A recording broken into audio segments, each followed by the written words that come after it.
When people can get away from talking about themselves by developing a wide-ranging interest, which can only be achieved by taking spiritual science seriously, only then can well-being pour out over the present human generation. One can really experience things today that are characteristic of this. I was recently at the League of Nations Congress in Bern, where everything was spoken about that it is unnecessary to speak about because it leads nowhere, and where the most vital things today were not spoken about. But I don't mention this as even the most important thing. The most important thing I wish to mention is a certain form in speaking that was apparent in almost all the speakers. In these speakers, in at least every third sentence, there was the little word I, or me, my. I am of the opinion. I consider. It seems to me this or that is needed. I love this or that. You can hear this in almost every sentence. And people get angry if one doesn't go along with this tone.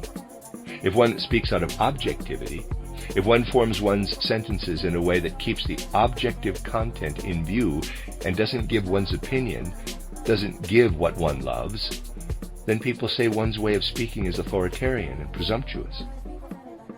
The greatest presumption, of course, is when someone has the word I on their lips in every third sentence. But people have unlearned their sense for this presumption. They think it is smarter for someone to talk only about themselves and find it highly immodest and presumptuous when someone tries to speak out of objectivity. They have a dim feeling that he is claiming to know something other than what is in his personal opinion.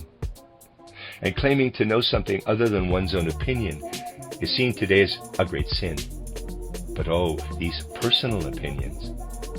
Someone versed in spiritual science would often like to characterize such an assembly precisely from his spiritual scientific perspective. He listens to a speaker of the kind that utters the word I in every third sentence. I think, I am of the opinion that, I think this, I ask you to consider. He then talks about the superstate, the supra-parliament, and leaves the podium.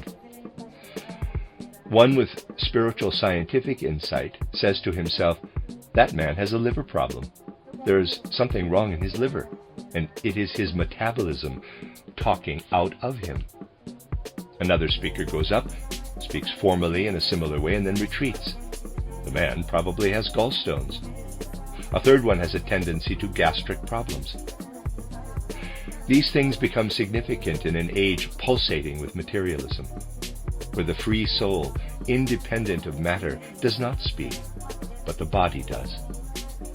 And it is often the body that speaks today. But people are still accustomed to using the old words for their bodily indispositions.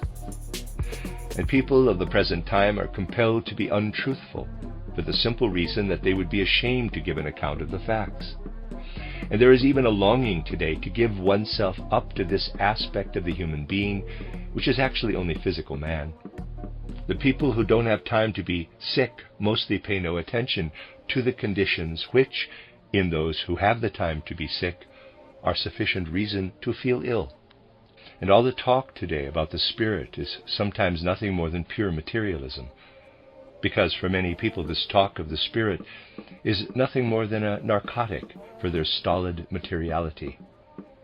An immense materialism in the most varied forms has taken hold of people, and particularly of those circles whose task it has been in modern times to turn to the spiritual. This is what we have to know about the basic impulse of our time, about what is living in our time.